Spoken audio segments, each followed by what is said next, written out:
You're here ostensibly to come on this show and talk about Q. Sure. And talk about adults or adults. But also your Nexus, you're getting your Nexus card so you can travel a little bit more freely across the border. That's more of why I came to the city. Oh, what a compliment for me. Yeah, well, no, I'm a big fan, but it's honestly just like, it's really hard to get a Nexus appointment. And I'm glad I can help. sometimes you just got to come down. You were telling me you were sort of surprised you got it. Well, I applied to it. I just didn't think they were going to give it to me. For one, I'm like, oh, I don't know. Yeah, every time I go to the airport, I just think I'm in huge trouble. I don't know if you get the same feeling. The second I walk in there, I just feel like I'm in the biggest trouble ever. I never did anything, but I just like... Why do you feel like you're in big trouble? Because it's all just rules. The whole place is rules and authority, and it just feels like... Okay. Everyone's so mad at you and they're yelling at you the whole time. You just feel like you're in huge trouble. Right. At least is how I felt. Right. And so I was like, okay, I'm going to get this thing. It'll make my life easier. And then I had done the interview on the American side, which is much easier. You can just do it like on your way over. But to get an interview on the Canadian side of Nexus, you have to book an appointment and they're never available. Yeah. It was like I live in, I'm from Calgary, so I was going to book it in Calgary, but it was like 3 months out, all these interviews. And I just happened to be in Calgary. And it was Ramadan, and I was hungry, and I was fasting, and I was not my best self. I was not striving to be my best self, which is what you should be doing in Ramadan. And I called the Nexus office. I gave them a call, and I said, hey, I was wondering if I could come by today and like just do a walk-in appointment, because Toronto does walk-in appointments. Yeah, you can go in there and you can just go in. Yeah. Calgary, I called them. I was like, hey, do you guys do walk-ins? They're like, no, you got to book it on, you got to book it out. And I was like, well, you guys don't have anything for 3 months. I happen to be here. And he's like, yeah, man, I don't know. I can't help you. I'm in the story, the way he sounds right now, he doesn't sound very rude, but he was being very rude to me.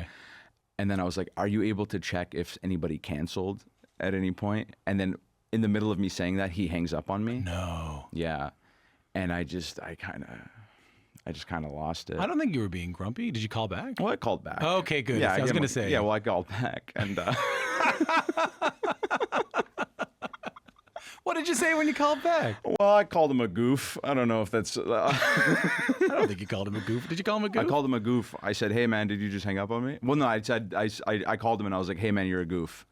And he was like, what do you mean I'm a goof? And I'm like, you're a goof. You hung up on me. You hung up on me. You're a goof. And then I hung up on him, and then I got a call back from a separate number. This guy called me back on his personal phone number, and he was like, hey, man, did you just call me a goof? He called you from his personal cell phone number? Just a regular, just a 403 Calgary number calls me, hey, did you just call me a goof? And I'm like, yeah, well, you hung up on me. And now we're like litigating this thing. How did it end? Did you guys reach some common language here? No, well, he's like, you know what? I'm gonna make a note on your file. He's like, I see you want to get Nexus. I want to make a note on your file that you called and you were very rude to an employee. And what did you say? I said, go ahead. I acted like I wasn't scared, but I was terrified. But you got it. I got it. Yeah, I went to the Nexus office yesterday, and I was like, fully expecting them to be like, did you call Kenny a goof? Like they all know each other, but no, it all went fine. He didn't make a note on your file. He didn't. He can't call me back on his personal number. Yeah. First of all, you got him on that. If he says I made a note on your file, you can say this guy called me from his phone number. Yeah, it was like a standoff. We just both wanted to like. It was one of the most reprehensible things I've ever done. Well, you know what? In terms of reprehensible things, that's pretty good. Yeah, it's all right. And congratulations on your Nexus card. Thank you. And congratulations on your big hit show. Thank you. I do want to say that I'm also honored to be here. Yeah, I'm really upset. I'm also happy to be here. Yo, what the fuck? Has that been here the whole time? I don't know. I guess. What do you mean you guess? I don't know. I don't know. We're not like a gunny family. It looks pretty gunny to me, dude. No, I know. You just moved in here. This is not the vibe of the house. When it came to you and when you were introduced to the show, what did they tell you about it? The show just came up as just like an audition. Like it was just like the first audition that I had when I moved to America, and so I just like auditioned for the show.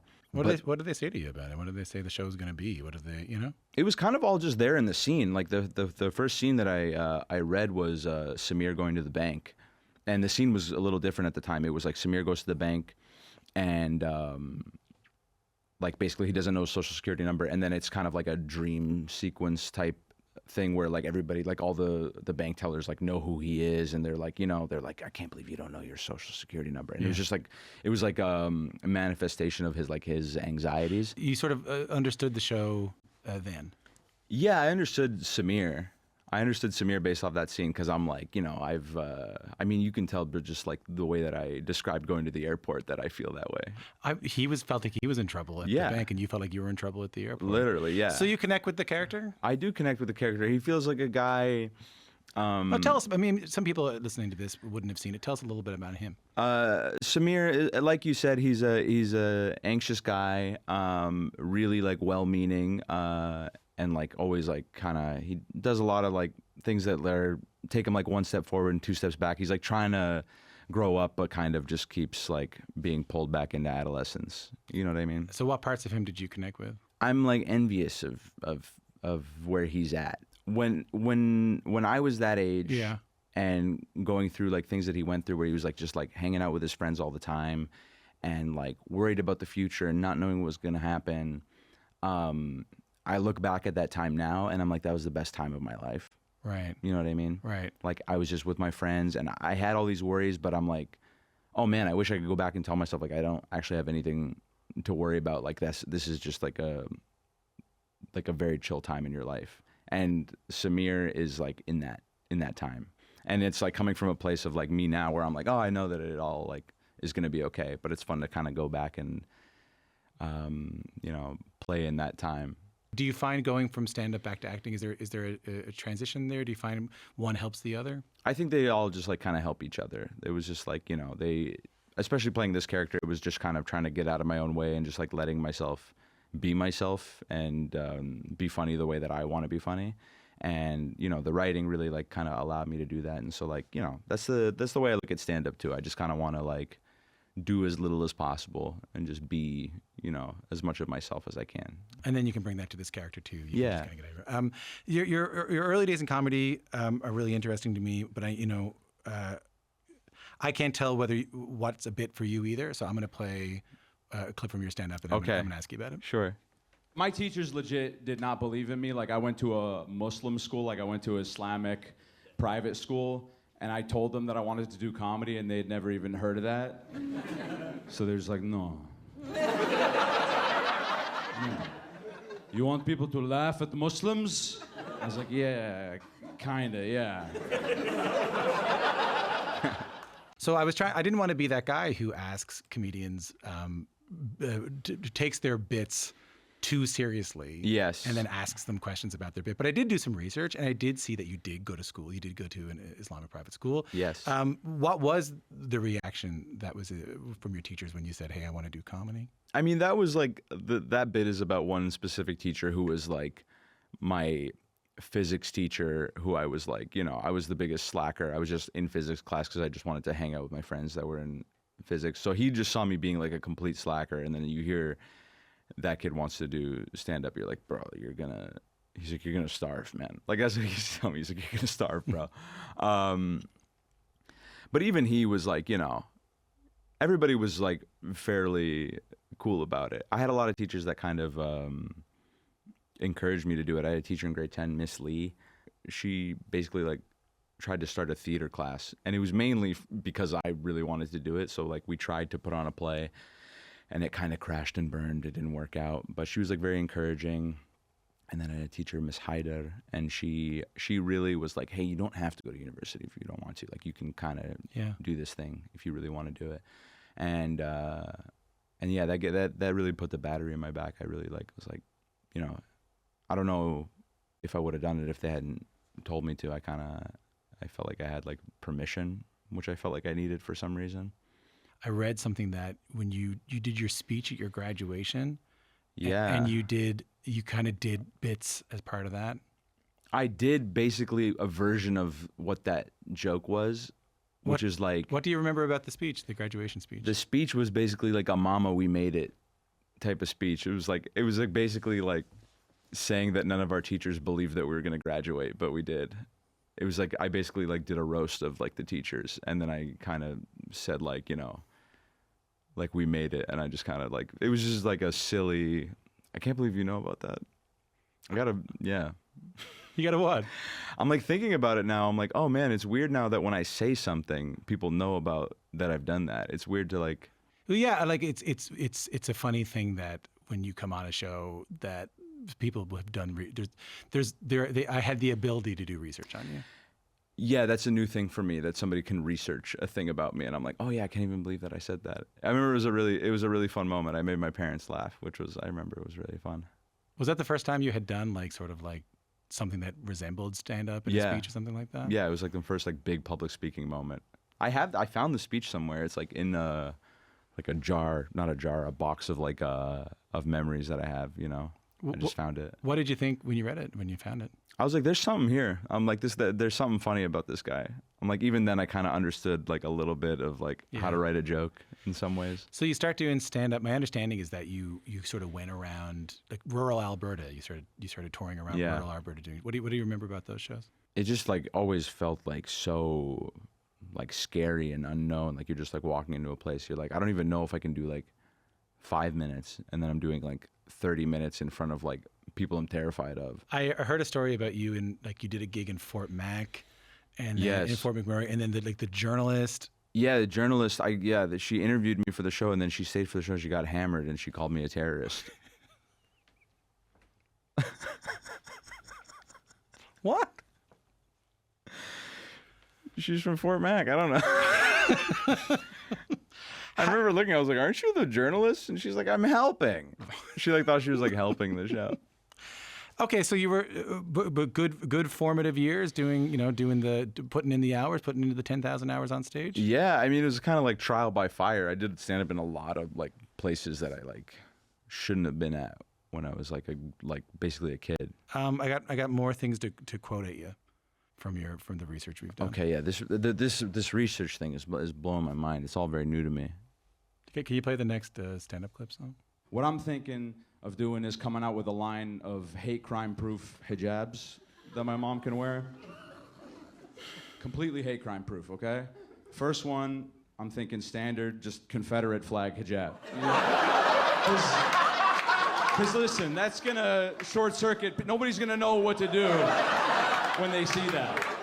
Next time there's a line that you said when I was doing research for this that stuck out to me, and listening to that clip reminded me of it. So like when you talk about like sort of addressing in some way Islamophobia in the set without knocking it over the head, you said, quote, "You snatch the power back once you make a joke about it, if it's a good joke." Yeah. So can you tell me more about like how you snatched the power back, what you meant by that, and then why you added the caveat if it's a good joke? Well, I think you can talk about anything. I think it's important to like talk about things, especially like I don't know, like racism or Islamophobia, or just like anything. Like you can talk about it if you can talk about it. That's like the important thing about this. Like I think there's like I think it's important to talk about everything. It's important to make fun of everything. It's important to take the piss. You know what I mean? Yeah.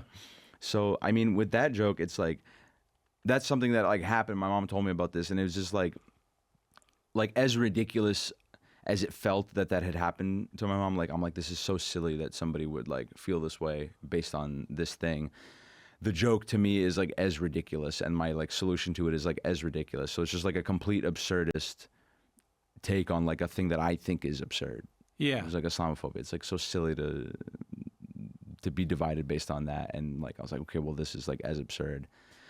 It was the caveat that if it's a good joke that kind of got me. I think when if you can make somebody laugh, then that's actually the way in. That's like the entry point. I think George Carlin says something about that. It's like if you make somebody laugh, then you can like, that's like an entry point, and you can like change how they think about something.